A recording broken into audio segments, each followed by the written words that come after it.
Halo, Assalamualaikum warahmatullahi wabarakatuh. Saya Nakoy, Nanang Qasim Yusuf, penulis novel My Name is Nakoy. Dan terima kasih untuk Anda yang sudah subscribe YouTube Nakoy ini. Dan saya doakan Anda di atas rata-rata rezekinya, semuanya insya Allah. Yang belum, silakan ya, monggo bisa subscribe dan juga komentar agar video ini, channel ini betul-betul lebih dahsyat lagi, from good to great. Buat Anda yang sudah memiliki novel ini tebalnya 614 halaman dan kita masuki episode 190 ya, dengan judul Masjid Putih Al-Azhar. Buat Anda yang baru connect, maka Anda baca minggu lalu atau hari kemarin di YouTube Nakoy dengan judul Lampu Merah Gunung Sahari ya. Oke, saya ingin melanjutkan Masjid Putih Al-Azhar. Allahu Akbar, Allahu Akbar. Panggilan azan subuh terasa menjadi tanda akan perjalanan hidup baru yang akan aku lalui. Aku segera sholat subuh dan langsung bersiap-siap menuju Ciputat. Kubangunkan Kang Ayat yang terlihat kelelahan. Kang, sudah bangun Kang? Sudah subuh Kang, saya pamitan ke Ciputat ya Kang, kataku. Tunggu dulu Nang, ente beli sarapan dulu yang... Itu kata Kang Ayat. Kang Ayat sholat, nanti Kang Ayat antar sampai Senen ya, katanya. Segera aku beli sarapan nasi uduk Bu Ibu Yati yang ada di gang menuju WC umum. Unik memang kontrakan di sekitar Pademangan Ancol. Kontrakannya hanya kamar saja, tidak ada WC atau kamar mandi. Jadi kalau mau ke kamar mandi harus ke WC rame-rame. Kadang-kadang kalau hujan dikit saja lorong-lorong di menuju kontrakan banjir di mana-mana. Uniknya para penghuni kontrakan sudah sama-sama memahami. Ketika akan membeli nasi uduk, aku bertemu dengan Kang Wadini. Aku ceritakan singkat siapa Kang Wadini. Emak memiliki 2 kakak. Mereka ada 3 bersaudari. Pertama adalah Wa Kuriyah dan lalu Wa Rokamah dan emak yang bernama Siti Daryunah.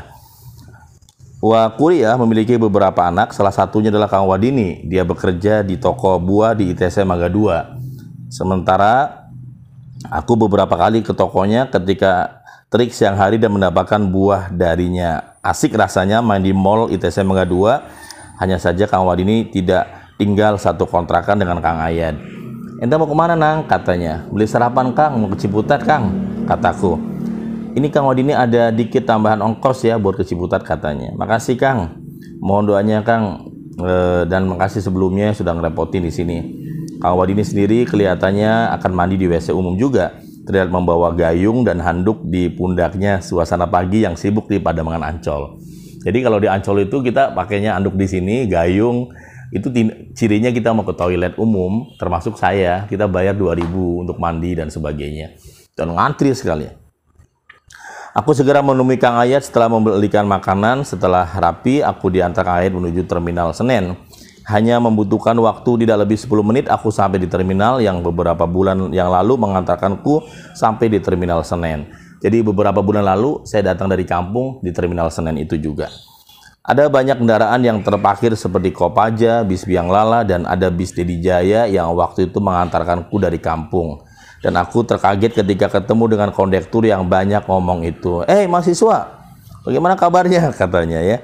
Aku terdiam sejenak, sementara Kang Ayat terbengong melihat orang baru yang seakrab itu. Siapa Nang? Ya, teman ente, kata Kang Ayat. Iya Kang, teman ketemu waktu berangkat ke sini.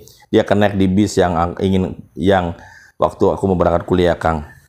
Kok sekarang iteman ya kulitnya? Kata kondektur ke saya. Iya Mas, biasa kerja lapangan, kataku. Bisa aja anak orang kaya kok kerja lapangan, katanya. Siapa yang bilang anak orang kaya? Kata Kang Ayat menjawab. Mas ketemu saya katanya mau kuliah. Ya masa orang biasa orang tuanya bisa nguliahin anaknya, kata kondektur. Lalu Kang Ayat memberitahu sesuatu kepada kondektur itu. Ini adik saya, namanya Nanang. Memang benar dia pengen kuliah, tapi orang tuanya bukan orang tua yang mampu atau kaya. Bapaknya di kampung adalah tukang beca dan petani. Masa Mas, sampai jangan bohong nih, kata kondektur sambil berkata keras. Iya, bahkan selama 1 bulan di Jakarta, Nanang bekerja di lampu merah, jual aqua dan minuman lainnya. Lihat kulitnya sekarang makin hitam. Tiap hari dijemur sampai matahari, kata Kang Ayat. Kondektur semakin penasaran, apa benar Mas Nanang yang disampaikan oleh kakak Mas? Iya bener, insya Allah 100% bener, kataku dengan bahasa medok ala Tegal. Kondektur semakin bingung sendiri, sementara aku bertanya kepada orang yang lewat, kira-kira ke Ciputat naik apa. Setelah dapat informasi yang akurat, maka aku naik bis AC jurusan Senen Ciputat bernama Biang Lala.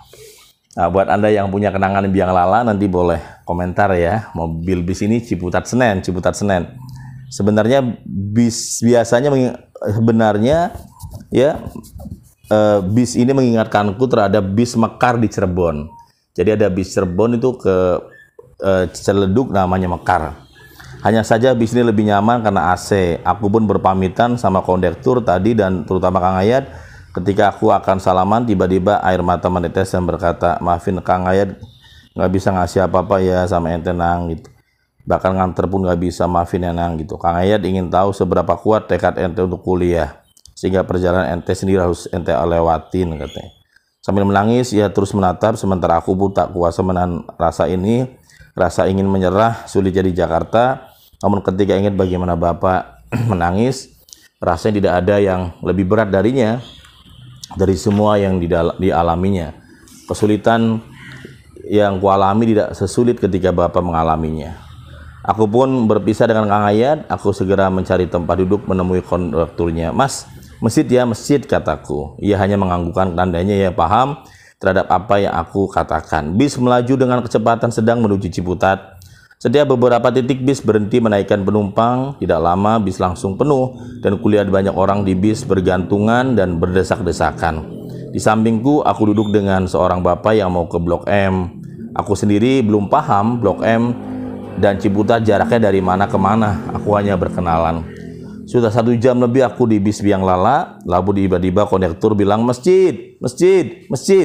Siapa tadi yang turun masjid, katanya. Aku spontan mengatakan saya gitu. Dan aku mengemaskan tas rangselku lalu turun. Di depanku sebuah masjid sangat besar dan indah. Masjid ini mengingatkanku kepada bangunan yang ingin aku kunjungi suatu saat, yaitu Taj Mahal di Agra, India ya. Memiliki sama-sama warna putih sebagai dasarnya, terlihat sangat indah dan mempesona. Aku segera mendekati masjid ini. Aku sendiri bingung dalam hati, mengapa tidak ada tulisan IAIN Syarif Hidayatullah Jakarta, kataku. Ternyata waktu sudah memasuki zuhur, aku menuju ke tempat wudhu. Kubasuh muka dan tanganku. Nikmat dan indahnya ajaran Islam ini yang mengajarkanku pentingnya menjaga kebersihan. Jadi akhirnya saya wudhu, kemudian siap-siap sholat ya. Ketika di pondok pesantren, Kiai mengatakan kepadaku bahwa kebersihan sebagian dari iman. Dalam pandanganku, Islam menganjurkan agar umatnya memiliki kesehatan jiwa dan raga agar mencapai tahapan muttaqin. Setelah aku berwudu, ketika menaiki tangga ke lantai atas untuk sholat, aku tersadarkan ketika ada tulisan Masjid Al-Azhar. Aku sempat tidak memperdulikan, dalam hatiku mungkin nama Masjid IAIN adalah Masjid Al-Azhar, maka aku segera sholat zuhur berjamaah bersama dengan yang lainnya. Selesai sholat berjamaah, aku bersandar sebentar lalu membuka tas rangselku, membuka uang yang aku lipat dalam tas kecil.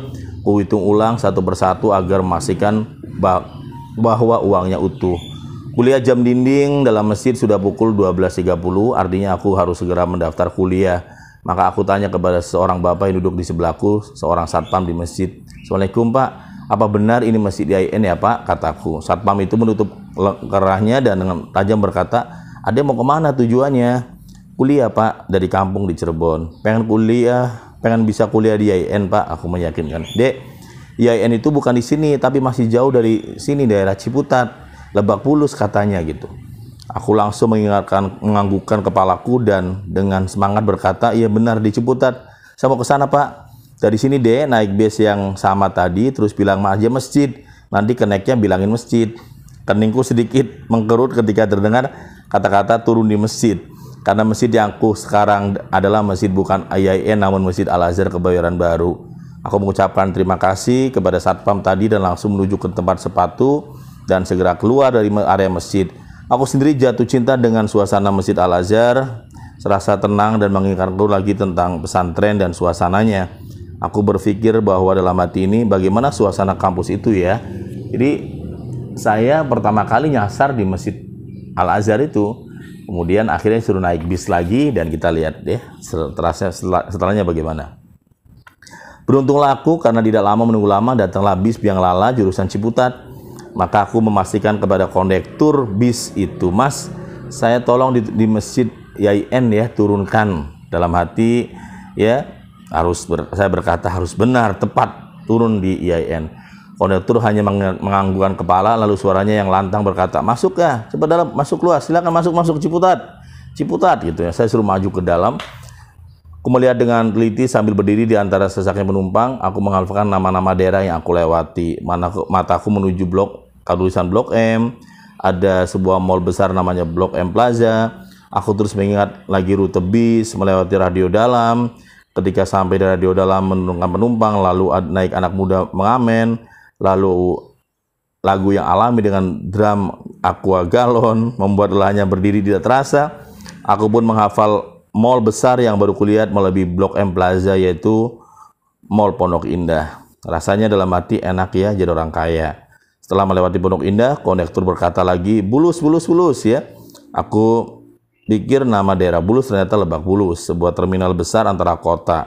Dalam pikiranku, kalau aku pulang kampung nanti, nggak harus terminal Senen, bisa langsung terminal Lebak Bulus dalam hatiku. Tidak lama setelah Lebak Bulus, aku dengar kenaik mengucapkan kata-kata yang membuatku terhenyak. Masjid,